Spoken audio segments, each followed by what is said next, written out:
on chips. And we're live. Oh. Oh no. Oh, Now God. everybody knows that you've been chomping on chips, but it's okay, right? But not chips, actually. Those dry pea things, which I actually like. I've like to have a few of those. When I feed cachorro, hi everybody. When I feed Welcome, cachorro, everyone. when I feed cachorro, it's like that 2 hours before I have my dinner. So I just like to have a little snack, just tiny little So snack, so I don't get too hungry. that's good. Little snacks are good, right? I know. You don't want to get too famished because then you overeat, right? Exactly.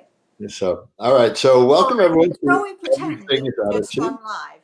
What's that? Shall we just pretend we've just gone live and Yeah, started? let's pretend we'll start now. We'll start now, yes. Well, it's great to see everyone. Welcome to Everything is Attitude. Welcome, Rosemary. How are you? I'm good. I'm a bit hot and bothered. I've been cooking burgers for my puppy. I know that I indulge him completely. He has the best chuck steak and, uh, and it's all ground up, and I make him these little 2 ounce burgers. So, and I didn't realize what time it was. So I got so involved with that. And he loved it. He's had his dinner. I've had my snack. All right. How are you, Al? I'm Lovely to doing see well. We were just you. talking before how both of us this week are having a little bit of a what some would call busy or crazy week, but we're persevering and we're doing everything as attitude, right? Because it's all about attitude. Yes. Yeah. I have to say it's been a really, when I say I'm going to say a really tough week, but the truth of the matter is it's not really exactly that I can say that it's tough. It's that it's busy. And, when you're trying to do it all by yourself, it's not easy, right? But you know what they say? It's easy when it's easy. It's not so easy when it's hard. So that's when we put on that really positive attitude and get on with it. And all I can tell you now is that my puppy, he's just getting off the sofa, but he was sitting next to me, so thrilled, so pleased, because he just had his burger for his dinner. So, so we've got a really positive attitude, right? The subject for this evening is a subject that we're going to touch on it tentatively, but I think it's a subject that I would love our audience to get involved with. Maybe at a later date, maybe in a week or 2 or 3, or whenever we decide to continue with this topic. And it's a topic that's very close to me because as a child I experienced this stuff. It's my daughter experienced this stuff, and my grandson also is experiencing this stuff. And I know, Al, that you've got 3 kids, and I know they experience stuff as well. But the topic is basically about our kids, because when we are young, even from the age of a year or 2 or something. And as we get older, and then we tend to not grow out of it necessarily, but we get other things going. 5, 6, 7 is a sensitive age. But then when we start and get to puberty, when we start to our energy starts to change, those are the times when our children become very, very sensitive to, let's say, we'll call them outside influences. You might have a child who's having nightmares a lot. My grandson certainly suffered with nightmares. Luckily, he seems to have come out of that in the last few months. But when he has nightmares and he's worrying and saying to his mum, the monsters came, or the monsters are coming, or I'm afraid, or when kids see things or feel things or sense things, and kids do, I think, much more than we do. What do we say to them? How do we deal with it? Lots and lots of kids have imaginary friends, which we know from all of the stuff that's been talked about. And those people who follow me know that I firmly believe that lots of kids have imaginary friends, which are their let's say they're angels, if you like, or friends, or people in the spirit world, kids in the spirit world. Maybe a child who was lost even to their own family. Maybe their mother lost a child prior to having them. Maybe a relative lost a child, and so on and so forth. And so, and so it's very easy for those kids in the spirit world to sort of, be drawn to our children, wanting to help them, being fascinated by them, just wanting to play with them even. And so it's a very common thing for our children to have imaginary friends. But what do we say to our kids? How do we handle it? And the reason that I'm bringing this up tonight is that first of all, I've been talking to a friend of mine and I'm thinking of developing a book actually written for parents about how we should how parents can handle this situation, because it can be very frightening for children. And even just this week, I've had at least three people emailing in. My 15-year-old daughter is convinced she's hearing voices. My son believes that there's some evil entity in his college dorm. My own grand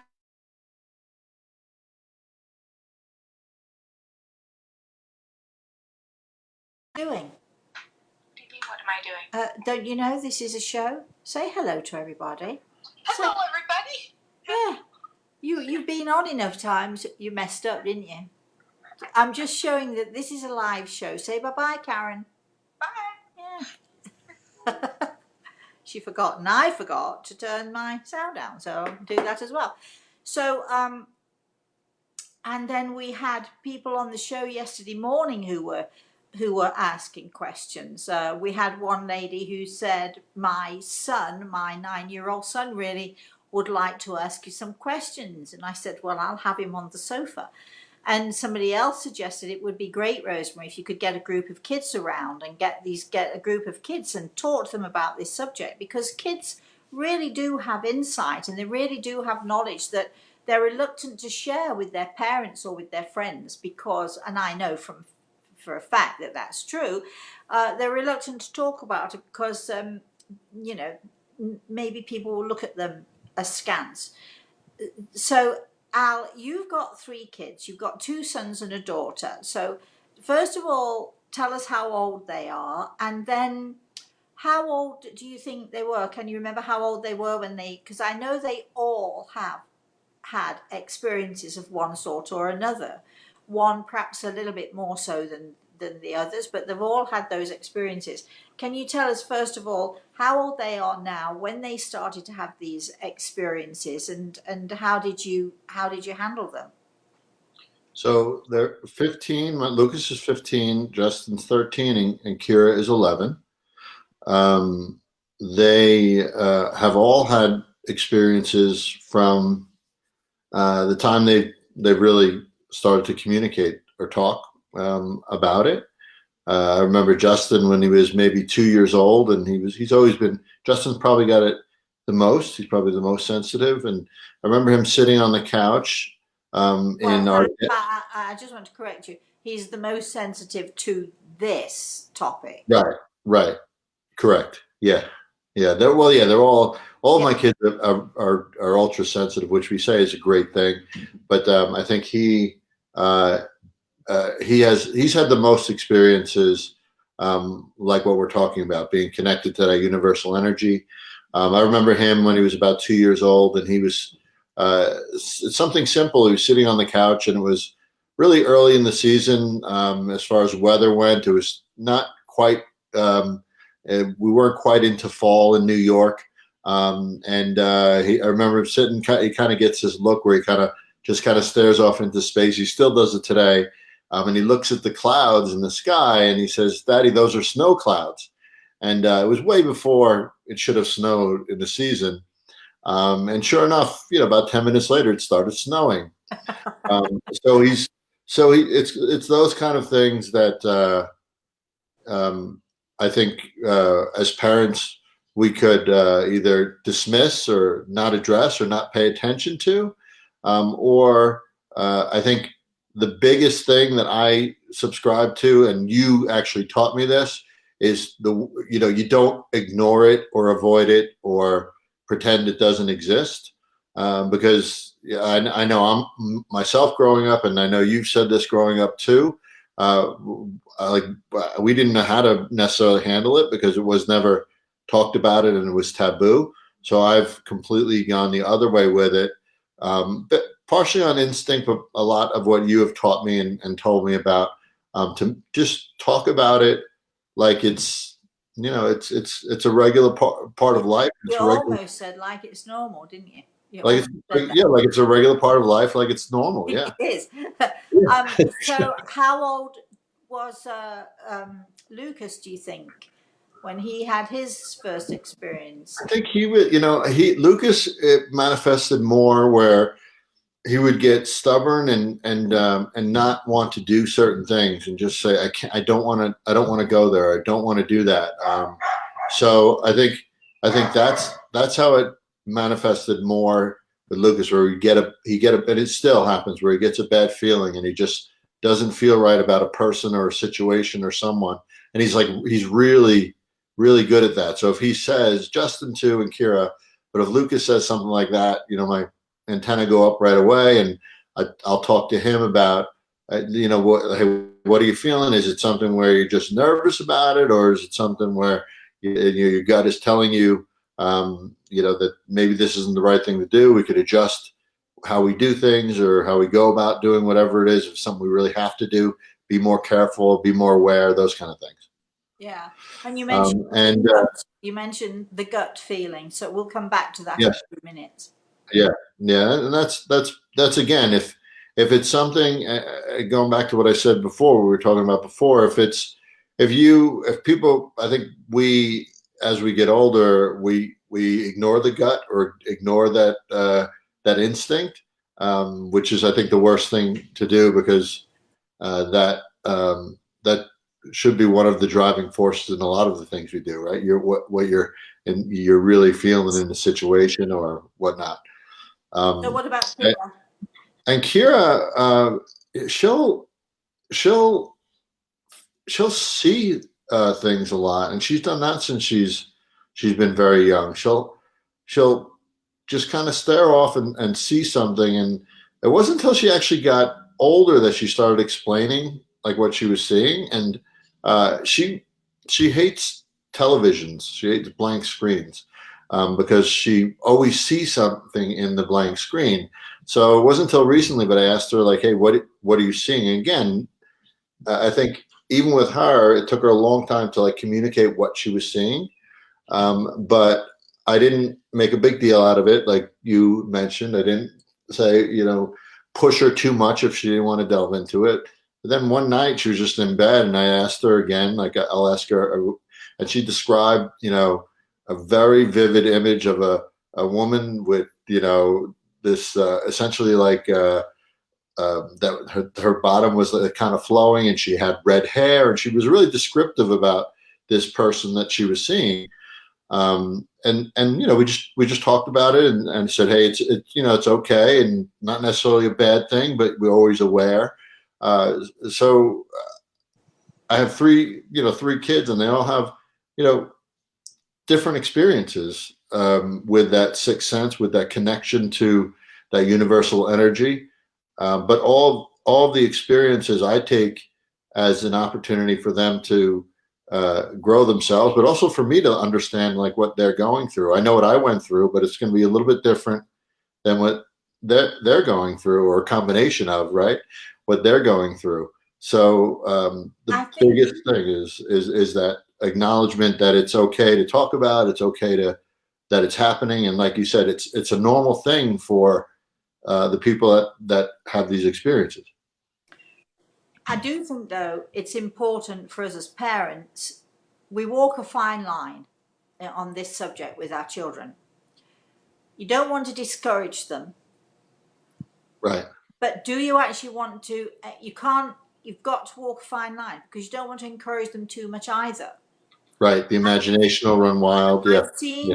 I've seen parents who have really very actively encouraged the kids to the point where some kids, they're getting attention. So, and some kids have really vivid imagination. There's also a fine line between what is real and what is imagined.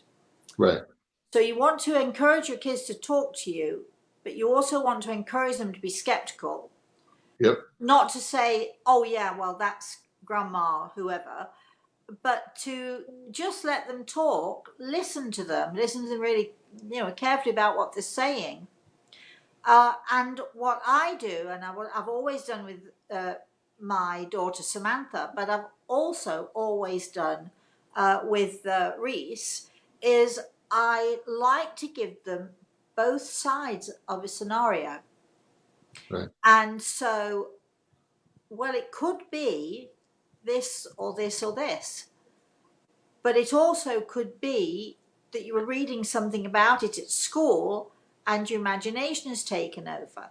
So I'm not dismissing what they're seeing, what they're feeling, but I'm also having them think carefully to not jump at the fact that, because I'm a very skeptical person. So not to jump at what seems to be the obvious thing, Right. and to think about, things carefully, and to, well, it could be this or it could be that. And as I tell anybody and everybody who's ever listened to me, I always apply the 3-time rule. And I always encourage Samantha and Reese to, use the 3-time rule. If you see something once, no matter how real it is, it's possible that it's real. For instance, let's say if you see a ghost, I don't believe in ghosts, but let's use that analogy for the sake of it. If you see a ghost, you see an apparition or whatever, you see it that one time.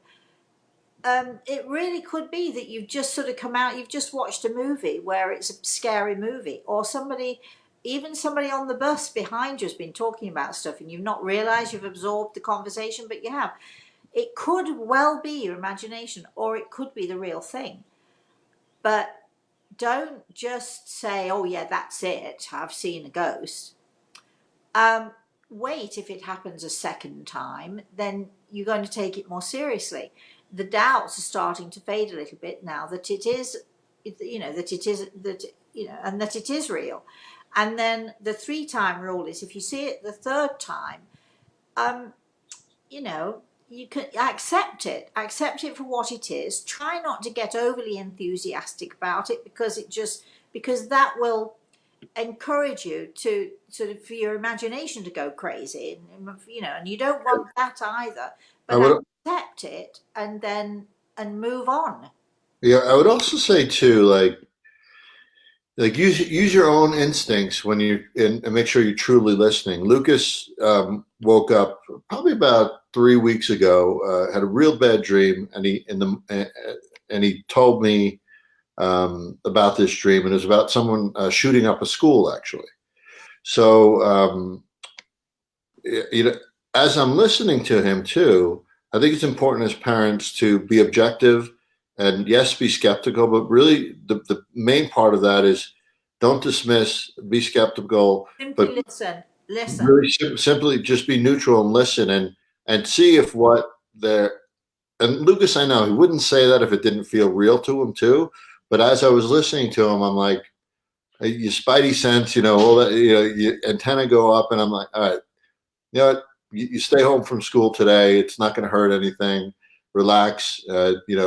Work through it, and that's that. And it turned out it was the time. I don't know if you remember in the news where the copycat person that wanted to do Columbine flew to Colorado, and they ended up shutting down all the schools like a few days later because this person flew to Colorado, and then recently there was another shooting in Colorado. So just yeah, for people who don't know, you live in Colorado. I live in Colorado, exactly. Yeah. And that's not like to say whether like it like not that who cares if that what he was feeling is right or wrong, but it just those are the kind of things that I think as a parent I pay attention to. If there's a feeling there or gut, and it turns out it's pretty darn accurate for more than one time, maybe 3 times, 4 times, 5 times. Those are the things that you really do have to consider as a parent and understand that you do need to truly listen and not dismiss, because I think we dismiss what kids say a lot too, and we can't do that either, right? We have to be really understanding that they may be more in tune than we are in a lot of ways, right? Well, I think children are very often much more in tune than parents. And I think also parents we get so busy. I mean, I've been in the kitchen cooking up a storm, albeit just for the puppy. I made about 20 burgers tonight. But you sort of get in sort of caught up in what you're doing, whether you're on the computer watching a movie, whatever it is. And kids are, because they are so much more sensitive at certain ages, they're going to notice, even if they are absorbed in a movie, they're going to notice things, they're going to feel things. And it's not necessarily about what they're seeing, it's also about what they're feeling and what they're sensing. And children do have these feelings and these sensitivities. You said an interesting thing, which I think is very important for parents to understand. Kids, when they're going through these stages, and they do, sometimes they're more sensitive, sometimes they're less sensitive, but when they're going through these stages, you can pretty much see if it's I was going to say, if you see it's a regular occurrence, it doesn't necessarily have to be regular in that it's every day, but every 2 or 3 weeks, or watch your children, listen to your children and see what it is they're telling you, because our children teach us Mm-hmm. all the time. And but there are a lot of kids who have nightmares or are afraid of the things that go bump in the night, so to speak. They're afraid that there's ghosts or ghouls or monsters or whatever it is under the bed. Reese went through a period fairly recently, over a few months ago, where he it might have been it might have been Halloween or something about Halloween triggered, or he might have been watching a movie, whatever it was, and it triggered his curiosity, first of all, but it also triggered that nervousness, because when kids start to go to school, they come up with all so and so said so and so. Is it right, Mommy? Do monsters exist, and this sort of thing?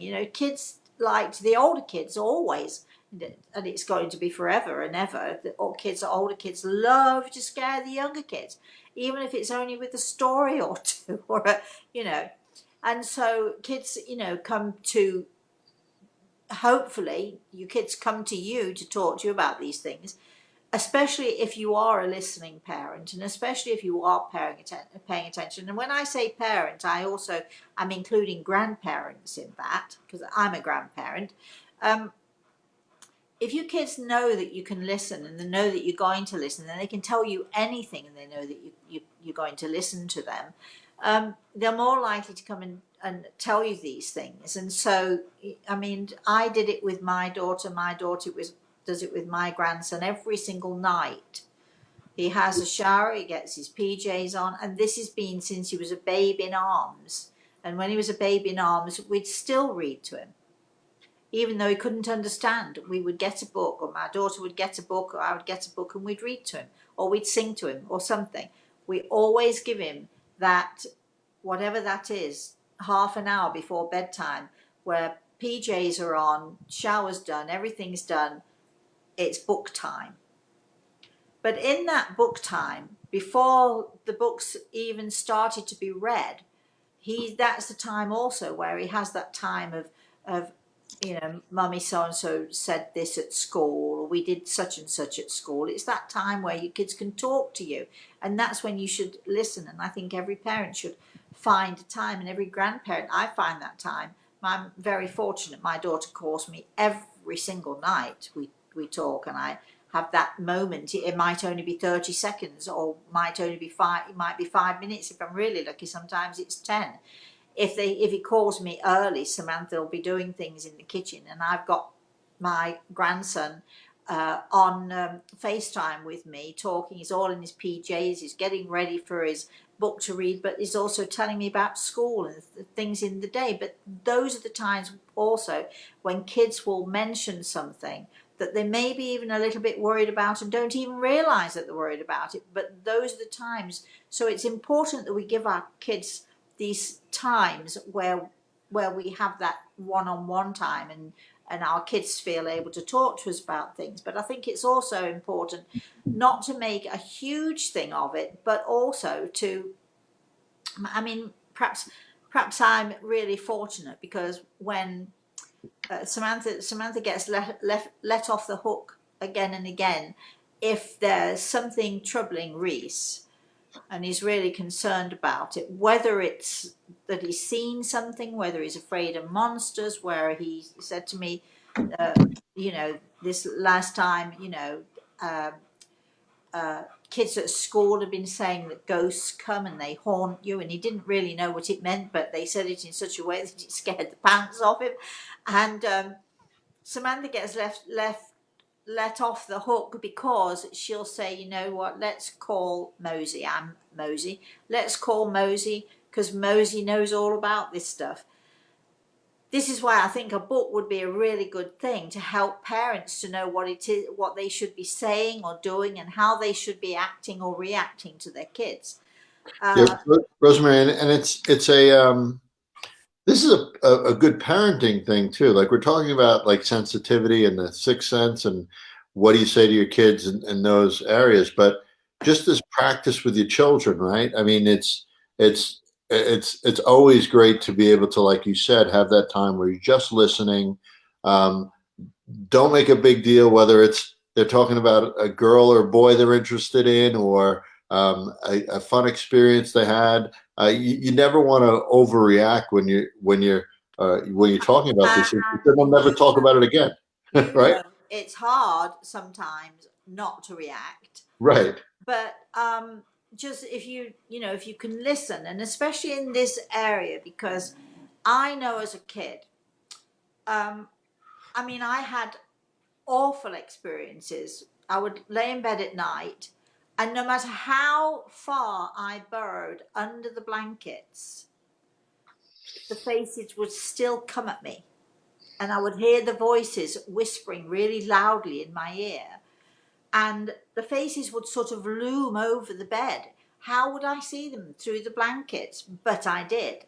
And it was every night, and the voices every night. Now, I now know that they were trying, because I had a bit of a rough childhood. I now know what they were doing. They were trying to reassure me that I wasn't on my own. But really, I would have rather been on my own than have those, those people, those faces, those voices looming at me all the time, because it scared the pants off of me. And it scared me because I didn't understand it.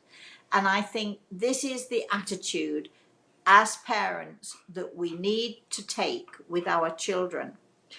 Even if we don't understand it, even if there are parents out there listening, or grandparents, and that you don't understand it necessarily, it's all right to tell your kids, I don't really understand it either, but I know that these things do happen. And so why don't just tell me about it, and encourage them to talk to you, and then just, sort of calmly and calm them down, and quietly say, I don't really think it's anything to worry about. What I tell my grandson is that there are no such thing as ghosts. There are people, just like your mama's silly grandpa. I'll bring somebody up. Reese never knew my father, but he's heard us talk about him, so he associates. Bree said to me, it was either last night or the night before, we were talking about making, his favourite food that I make for him are chocolate shortbread biscuits. And he loves them. And we were talking about other foods. And then he came back to, but Mama can make them. Mama knows how to make them now because you showed her. So when you're dead, she can make them. I was like, okay then. Now there was a temptation to say, "What do you mean when I'm dead?" But for for him, it's because we do talk about death and dying, but in a very positive way and in a good way. He's able to say those things, and and I left it alone. I certainly didn't make a big thing of it, but we in my family, we do talk about people who are dying. Like, I know all of your kids know your dad, so they can associate with him when they think of people, when they think of ghosts, for instance, and you say, no, there's no such thing as ghosts or people, like I don't know what you called him, pops or grandfather or whatever you called the kids called him. Yeah.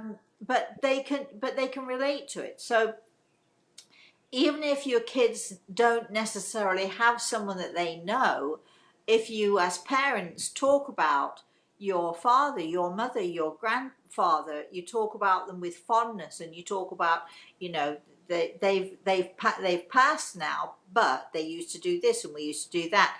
Talk about people who have passed and the fondness and the great memories that you have, so that kids grow up with it. They get used to it. It's not something that's unusual to them, and it's not something that they need to fear, because when we talk about these people, we talk about them knowing that they're still here. And it might be that I've said to Reese a few times over his whole 6-year little life, I've said, look, silly grandpa, your mummy's silly grandpa, he watches over her and he watches over you and he watches over me, and he comes and visits sometimes, and I know he likes you, and sort of make it a natural conversation, make it easy, have an attitude of positivity about it, and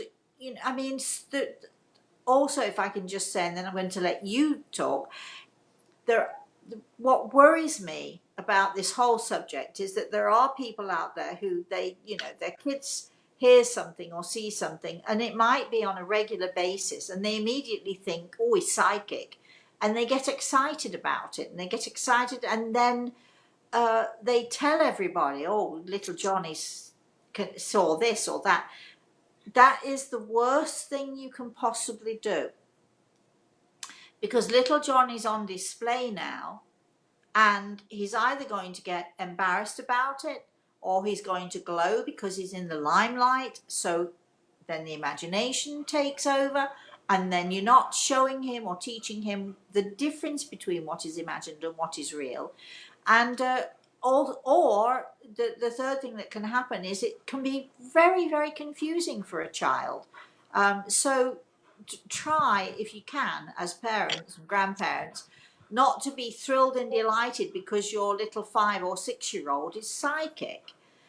My grandson, and I've said this before, sees, hears, like Lucas did.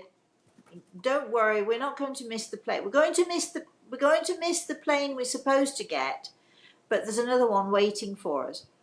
And I'm immediately reassured because I know that he knows it without a doubt. Or Jeff isn't going. When is Jeff leaving? When is Jeff going back home? Oh, well, he's going on Friday. I don't think so, Mosey. I think his plane is going to be cancelled, and it's going to be 2 days more that he has to wait to get on another plane. Did it happen? Without a doubt, absolutely. Am I making a huge deal of it? Absolutely not. I tell him, wow, that was good. You knew that. I'm confirming that he knew it. I'm confirmed, but I'm not raving about it, and I'm not saying to everybody my grandson is psychic. He is just simply sensitive. What he grows into, how he does as he gets older, is a whole other thing, as with your kids. Yeah, and so I think it's the extremism, right? The extreme, you don't want to tell your kid they're crazy and or ignore that these things are happening, but you don't want to overhype it at the same time, Right. because in both instances they'll close off, right? They won't talk about it. They'll start creating really issues around that, right? Insecurity or uncertainty or Well, whatever it is. the worst thing you can tell a kid, whether it's real or imagined, the worst thing you can tell a kid is, yeah, don't be ridiculous. You're being ridiculous. It's just your imagination. Because what you're actually doing then is you're dismissing them. And then are they likely, if you dismiss it out of hand in that way, and you may be right, it may be their imagination, but if you're dismissing it, don't be ridiculous and you don't talk about it again. I mean, are they going to come and talk to you anymore, any longer about that particular thing? Of course they're not. Nope. So, Absolutely. but then the other spectrum, the other end of the spectrum is, as you've just said, you know, uh, always going to be a little superstar. He's going to be like whoever, I don't know, I can't think of offhand some superstar psychic, but always going to be just like that. He's going to be psychic when he gets older. We don't know. You don't know, and especially sort of between those years of the pubescent years, adolescent years, when we're so sensitive to things, we can hear, our senses are much more in tune with this stuff. But then, as very often happens, it just goes away. We get on with other things. We become more interested in other things, and it goes away. For me, it never did. And there are others like me. It never goes away. But you can't say that. You have to wait and see. Right. Do we have Exactly. any? Do we have any comments? Yeah, that's what I was just looking at. We have a number of comments. So at the beginning, Christina said, we definitely need to do behind the scenes. Maybe we'll do some behind the scenes episodes. Uh, Maggie says, my daughter used to wake up crying when she was little, saying they won't stop talking, and she was afraid to sleep. One night I told her I would sit by her side until she fell asleep, and I prayed over her, asking those to leave her, stop. She was just a little girl. Perfect. After, That's perfect. after that, she didn't have any nights of being woken up. Perfect response. Perfect response, Maggie. Good job. She said she feels like she did something wrong, could have handled it better. Well, I don't know all the ins and outs, but I know Yeah, that when Samantha used to have these episodes, that, I mean, the bed would shake violently when she was probably, I'm going to say, 9 or 10 or something, and the bed would really shake violently. And I would be halfway down the stairs. I tucked her in. We, I told her stories or what have you, and I'd get halfway down the stairs, and she would scream. I mean, and it wasn't. It was sheer terror, and so I would yell at the spirit world, not in front of Samantha, in my mind, to pack it in. Stop that! You're scaring her. Not that they ever meant to scare. They scared me, but I don't think people in the spirit world quite realise their effect on us always. We're not used right. to it. And that used to happen a few times, and very strangely, and this is so weird because my house was not haunted. I mean, if anybody came to visit, I could see them. But in that particular bedroom, we switched bedrooms once for some reason or another. I can't remember why. And the exact same thing happened to me in the same bed that Samantha was in. I was sort of laying there and I wasn't even asleep. And the next thing, the bed was like vibrating, shaking violently. And things used to happen in that particular bedroom. Goodness knows why. And you think I'd know why, wouldn't you? But it would be just in that one spot in the house. And part of it, I know, was that the builder's wife, who was a very good friend of mine. She was lovely. And as the guy was building this house for me, she would come in and she would say that she wanted my house. She didn't want the house that she got. They live next door. And she wanted this house. And so anyway, she died very tragically of a massive asthma attack while they were away on vacation. But she came to me the week before and said to me, I don't think I'm going to come back, Rosemary. I think this is it. So she had that sense of dying.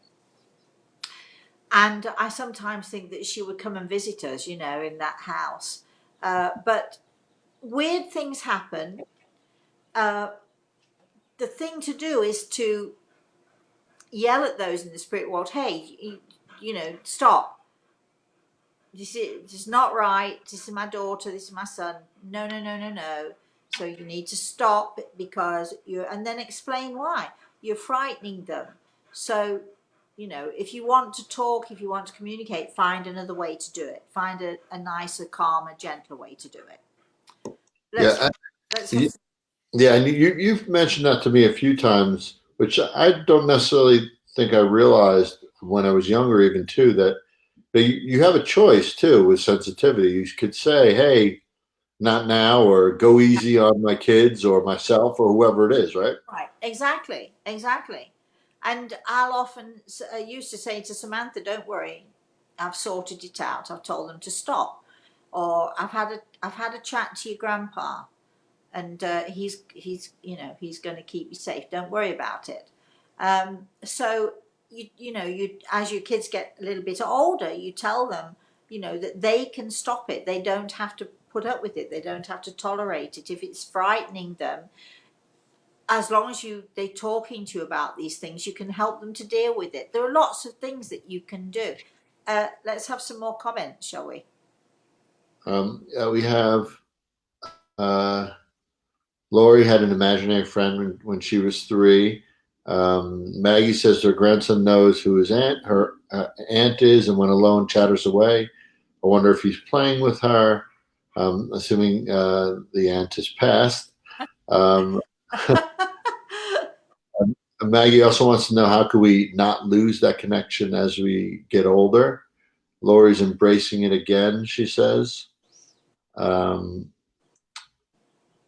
couple people realize things like Lori realized that her sister was her sister 7 years before, her sister Kim. Nettie has a question. Does the 3-time rule apply if 3 people see the same thing? Ghost, I mean. Yes. If 3 Yeah. people see it, then you can pretty much say, okay, then Yeah. accept it. Yeah, Yeah. of course. Yeah. I think he asked a question. I'm not sure. Maybe Maggie could. Are sensitive people more It likely to sounds we've feel? only got Maggie and Laurie and Lori, on there. we actually have a question from Mavi, Mavi. Really good question, actually. I think it's a typo here, but how can we help um, someone who was sensitive during childhood and now 18? She fears all, and she fears to be alone at home. So this sounds like an instance where it was either ignored or not talked about, right? But that's very common. Whether it was talked about, it's very, very common because when we're kids, we depending on how scary the situation, but when we're kids, we adapt. We Right. assume it's normal. It's only adults that tell us that it isn't. Uh, so we adapt, and if you have a parent, and I do with my daughter and with my grandson, if you behave as if it's a perfectly normal occurrence, which of course it is, so if you behave like that and you treat it like that as kids, we just simply accept it. But again, when you get to anywhere between the age of 15 and 18, 19 is an extremely sensitive age because hormones are changing. You sort of, uh, your energy is, your senses are on high alert, your energy is on high alert. So you start to feel things perhaps a little bit more intensely. but also at that age, um, because you've watched all the movies, because you've watched the horror movies, because you've heard the horror stories, because your friends have talked about ghosts and things and haunted houses, so you know much more about the fact that there are things that can really be scary. You now, of course, you're more nervous about it, of course, and in fact, you know, when you were sensitive when you were younger, it was easier, especially if you had parents who accepted. But now you're 18, and all, you know, and all of a sudden the realization hits you: this is really real, you know, and so it's very, very scary. I mean, it was. I'm trying to think. Was it more scary for me at 18? It was. It was not more scary. It was just scary in a different way when I got to sort of be, especially sort of 15, 16, 17. I mean, I would come home from school, and especially in the winter time, if there were no lights on in the house, if I didn't see a light on in the house, I would literally, and this is for years, so from the age of, I don't know, even from the age of 11 or something, right through my teenage years, and even when I was 18 or 19, if it was either winter time or night time and I didn't see a light in the house, I wouldn't go in. Yeah, I this is just, and it could be raining, it yeah. could be snowing, it could be freezing, but I would keep walking around and around the block Well, until I Roseanne, saw a light on. And sometimes I was out for half an hour in the pouring rain. I would not go into the house unless somebody else was in there. So you get scared, but in a different way. But again, um, you know, if you have someone to talk to about it, and someone who's reasonable and can explain these things, show this to your teenagers. you know what, too? I think Rosemary, like as you get older too, and into your teen years and into your 20s and beyond, and you have these experiences and you have this sensitivity, um, you get more greatly influenced by what society says about it, what others say about it, and you get confused. At least it happened with me. I was lucky to meet you when I was in my early 30s, but yeah, I spent most of my 20s and into my early 30s thinking I was completely insane, because the logic brain comes in, and the societal impact affects you, all that stuff. So you start to question in a negative way. At least I did, because of all the pressure of what exists out there, and everybody saying that this is not normal, this is not possible. If I had that foundation as a kid, and perhaps you too, I had that foundation of a kid where it wasn't so taboo, where it was a normal thing to talk about, I don't think I would have had as much trouble. And this, I feel bad for this girl who's 18 going through a similar thing.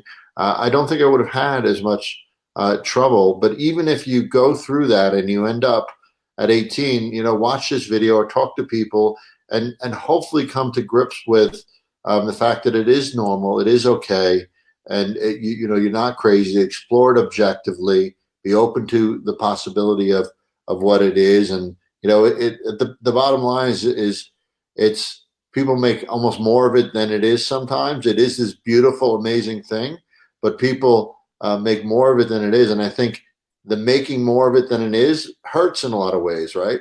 Because it takes it out of that normal realm, and You don't have to exaggerate this subject. It's right, brilliant enough as it is. You don't right, need to embellish it in any way, shape, or form. But I'll tell you a funny story.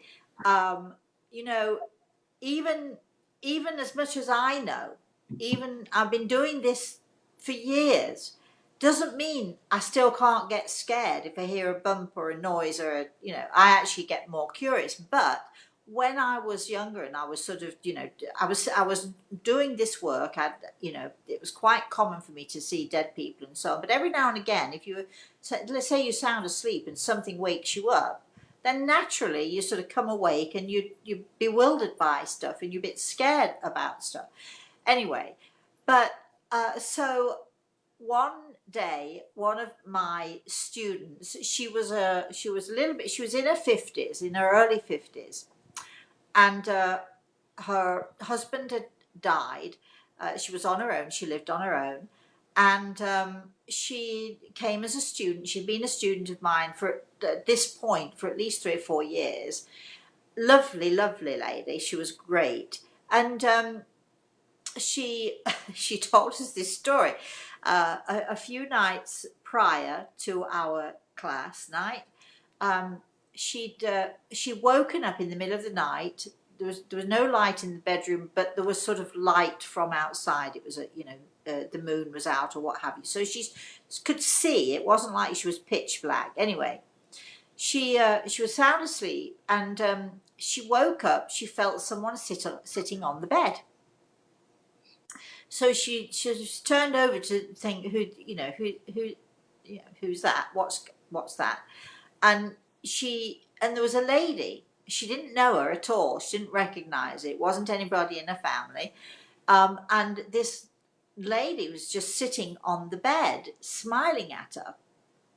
And this friend, her name was Shirley, sort of scrabbled up in the bed. She said, first of all, her heart started thumping like crazy in her chest, and she dived under the covers. And as she's under the covers, she's thinking to herself, what would Rosemary do? What would Rosemary do?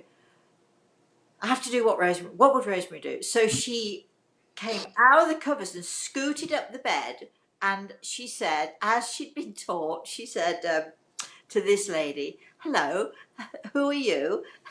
This was like, she's trembling and shaking inside, because this is a very real, solid person sitting on the bed. And she said, hello, who are you? Doing what she's been taught to do, shaking inside, trembling inside. She had a very brief conversation. I don't remember what the lady said to her now, but she had a very brief conversation with her, and then it's sort of she disappeared. And then Shirley sitting there in bed, still trembling, still terrified, but thinking to herself, really proudly thinking to herself, I did what Rosemary would do. I did what Rosemary would do. And when she told me this story, I said to her, are you crazy? I would have stayed under the bed. Not really, but it just was a funny story, because she kept thinking to herself all the time, what would Rosemary do? What would Rosemary do? And then she was brave enough to do that, and she had this phenomenal experience with this person. And it was an experience that she will not soon forget. But she also knew that she wasn't dreaming, because she kept saying, what would Rosemary do? And then she scooted back up the bed, sat up, and did what she thought that I would do. It's funny because it's one of those things that as a society, it's a taboo subject to talk about. And we've spoken about this before, but individually and in certain situations, someone passes away, people are very free to talk about the experience that they have when a loved one passes away. Oh, I feel like they were there last night, or they sent me a sign, and then that almost gets lost, and you go back to that societal view of pressure of it. And it's not as bad now as it used to be. Right. If you go back, I mean, I can go back 50 years, I can go back 40 years or 30 years, or even 20 years ago. People didn't talk about it. Yeah. I mean, it's what is it, 22 years ago, I think it is, that I was on the Larry King show. I was the first, I hate to use the word psychic, I am, but I'm a spiritual medium. So anyway, person of my type to be on a major television show. And the ratings, of course, went through the roof and so on and so forth. But that was the beginning of, what we like to think of this, sort of enlightened age where people talk about this subject much more freely and openly. But even 20 years ago, if you went into a pub, I'm British, so you'd forgive me, we don't have bars in England. If you went into a pub, or you went into a coffee shop even, or wherever you were, and you were in a social, or you went to a party and you were in a social group, people you never saw it on TV. It was never written about in the papers, except in a sort of condemning way from time to time, but it certainly wasn't, it wasn't something that people openly talked about. But you get in a crowd, in a pub, or in a group of friends, and somebody says something, it takes one person to mention it. Every single other person in that group either knew of someone or had an experience of their own. Yeah. It was sort of like a taboo. But thank goodness now it's not taboo. I mean, I people think I started the ball rolling with Larry King. In some ways I did. I think it was Larry King who actually started the ball rolling. I can't take the credit for that. And he was brilliant about it. He was fantastic about it. And the first time I went on with him, I was on, they gave me half an hour of the show, which was huge because a big show goes all over the world. But then for that, he said to me on air, next time you've got the whole hour. And sure enough, the next time he gave me the whole hour, and so on and so forth. So, and people started to embrace it. Then I started to be invited on other television shows, and then other mediums started to, have that same exposure. So I think it's talked about now, but even so, I just put an ad. I'm looking for someone to help with some stuff I'm doing. So I put in an ad, and I thought I really made a conscious decision. Should I actually mention spiritual medium and healer, or should I just leave it and then deal with it when it comes along? And you know what? I decided, I'm going to put it in, because that way only apply if it doesn't concern you. Right. Now, we've had the spectrum of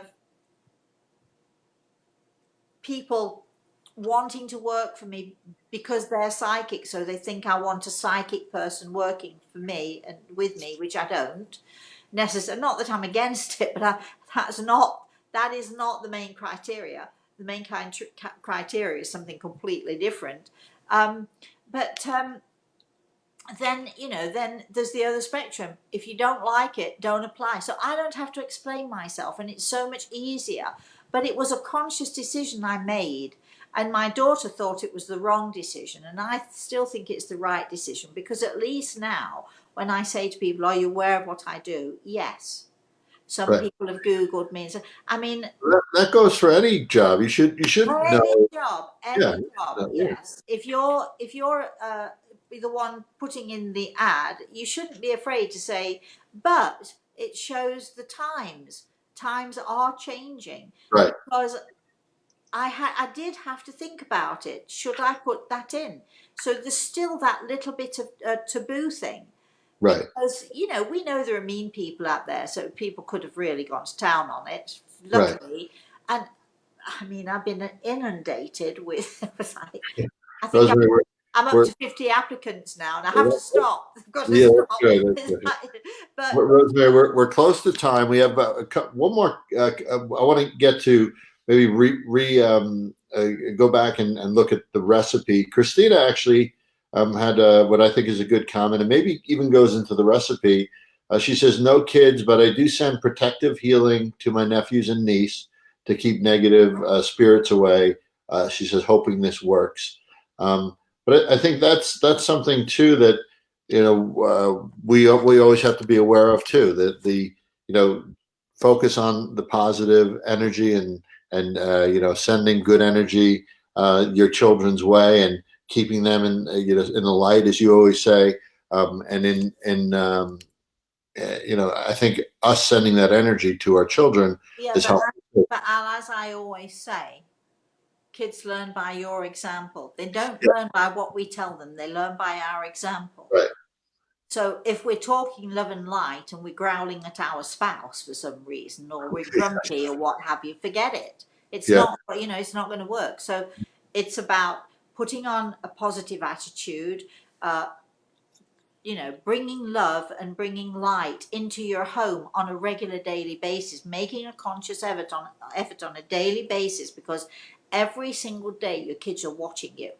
Every single day, even when they're watching TV, you'll be saying something, and all of a sudden, some little voice will pipe up. Well, what did you mean when you said that, Daddy? You think they're not listening. You think they didn't hear. You think they can't see you, but they absolutely can. You know, little ears. Walls have ears, as they. Especially, yeah, especially the group of kids were taught like these ultra sensitive children that are really connected They're very, very aware. So it's and it's about, perceptive. Right? Yeah. yeah. So I think, you know, part of the recipe, a big part of the recipe is, what are you as a parent teaching them? How are you showing? Because you can talk about love and God and light and all the rest of it, but if you're not showing it, and it isn't in your home, and I don't mean, you know, religiously necessarily reading the Bible every day. If you want to do that, it's fine, but you know, I don't necessarily mean that. It's about how we're treating each other and talking about those who have gone and bringing that into it. If you, as parents, can talk about your grandparents or your great grandparents or a friend who passed, and you talk about them as if they're still here with us, that they're watching us, watching over us. Kids are listening to all of that. They're learning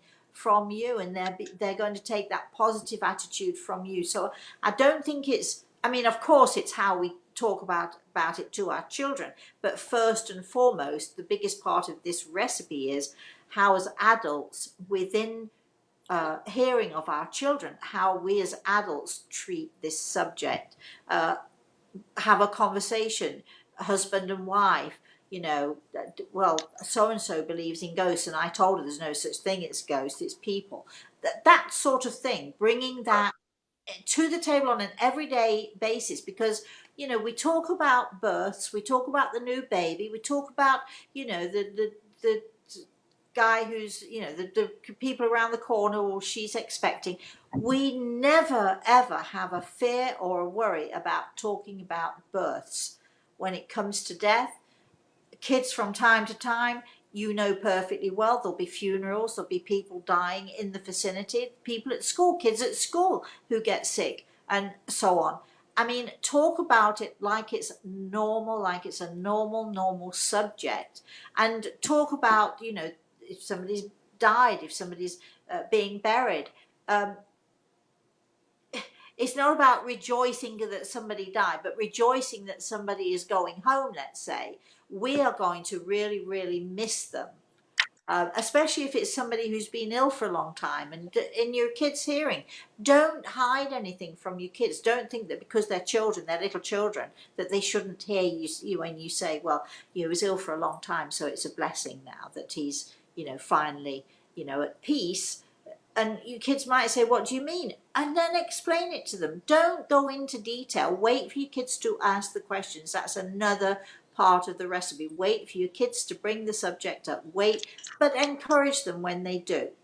And, So, and I would say age appropriate too with these discussions as well. You got to be aware where your children are. You know, how you would say something to Reese is a different conversation than I have with Lucas. Um, oh, uh, sure, so yes. I think that's also really important. I think we also said, I have to think about that, Al, because I'm not so sure. well, I mean, I think I don't mean that you're not truthful, right? But I think the language that you use and how deep you go into something. Um, I think it depends on how what they're inquiring about, how much they're asking. Like you may answer something that the kid was like not even wasn't even on their radar if you go too in depth about a subject and Well, leave the kid, a that's, younger kid, flustered, right? I agree. That's why I'm saying let the kids ask. When Yeah, kids go by ask, their answer. prompts, right? Yeah, Even if you think that they're too young, if they're asking, then they're not too young. You right. don't necessarily, I mean, a kid asks, you know, how a baby's conceived. You don't have to go into the intimate details that you would for with a 6 year old as opposed to a 15-year-old. But still, answer the question the best that you can in an age appropriate way. But I mean, I always think that, you know, I never, ever, ever talk down to kids. I think kids Yeah, understand far more than you're right. we expect. And, you know, if you talk to them like they're kids, well, you know, you're doing them a disservice. I remember Lucas when he was very young. He was maybe like 2 or 3 years old. He was about to get a shot. The nurse was about to give him a shot, and he looks at me with these big blue eyes. He says, "Daddy, is this going to hurt?" And it was in hearsay of the nurse. And I said, "Yes, it's going to hurt." And the nurse looks at me and says, "Why did you tell him that?" Like I've never like parents never say that to their kids. I said, "Well, if I don't, he's not going to trust me. Like I'm like even at his age, if I said it didn't hurt and it hurt." Then again, that's that whole Well, communication piece. You lose I, the trust, right? I'm sure you did also say, let's not think that you're such a bad dad here. I'm sure you also did say something like, well, yes, it's going to hurt, but we'll go have ice cream later. Yeah, it'll be okay, and Something like that. yeah, Or, but if, or you know, hug him and nurture him. Yeah, right. exactly. So, Yeah, but yeah, I mean, exactly. If you say it's not going to hurt and then it does, and you know it does, I mean, you're lying to the kid. They're going to remember it, that you lie to them. right. They will remember it. So, you know, if they're asking the question, it usually means that they are ready for the answer. So, you know, paying attention, trusting your children, I think that's another thing in the pot. Trust your children. They will ask you things when they are ready. Yeah. So, you know, trust them to know when they're ready and trust yourself to answer in the right way. All And right, I think. I think we also said don't dismiss, be objective, right? But don't overdo it at the same time either, right? Well, don't make as we would say in England, don't make a meal of it. You know, give them a little snack here and there. Don't make a meal of it. You're not, you know, when your kid says, "I've seen something or another," don't go overboard. You're not giving them dinner. You're giving them little snacks so they get used to it, a little bit at a time, little bit And at a time. I think we're going to try. I'll let you close up here, Rosemary. But I think we're going to try in the future to perhaps get some of these kids on to talk about it as well. So maybe if Well, everybody's interested, I know we did this once before, and Reese came on. Reese and Samantha came on, and here I think too, right? Yeah. yeah. So what I'd like to do for anybody listening, if your child has a question, send it in to us. If your child would like to be on the show, we'd love to have them on. If you have an experience with a child that you'd like to share with us, if you want to be on the show, you don't even have to be on the show, you know, physically. We can just put you on a microphone. You can do it anonymously if you'd like to. But this is a subject which is very close to me. It's very important that we, you know, that our kids are healthy. We want our kids to grow up knowing that this is not only real, but there is no such thing as death. There is absolutely no way that they're ever going to lose us. I know some kids get terrified of the fact that they're going to lose the mummy or the daddy.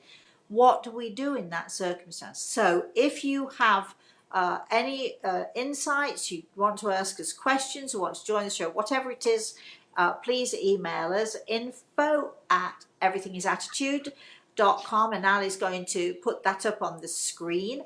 And we're going to visit this. We're going to try and get some kids together. If your kids want to be on here, it's very simple. Al's the technician. Very simple to get them on, right, Al? Very simple Yep. to get them on. Yes. If you want to know more about Al Pisano, al at alpisano.com. And of course, if you want to know more about me, I am on Twitter. Oh gosh, it's driving me crazy. I'm loving every minute of it. I am on Twitter. I am on Instagram. I am on Facebook and lots of other things as well. So go to if you want to find me on Instagram, the Rosemary Altea, because there's only one of me. Go to Instagram. I don't know what you have to do for Twitter. Just put my name in, you'll find me. And just, you know, if you, the more you tell us and the more you get involved, the more we can help and the more we have to, you know, we've got some meat, so to speak, to you know, cook up. And so I think this is a great subject. So let me just say, Al, thank you very much. You're a great co-host. Thank everybody. Thank you, everybody out there, for joining. Thank you all for your comments, even though we didn't get to them. And thank you to all of those out there who inspire us and who inspire our children. And I'm hoping that they can inspire the parents to inspire their kids. That's what I'm hoping. So until I see you again, what am I going to say, Al? Please, please, please, everybody out there, have a very, Blessed. very, very blessed day.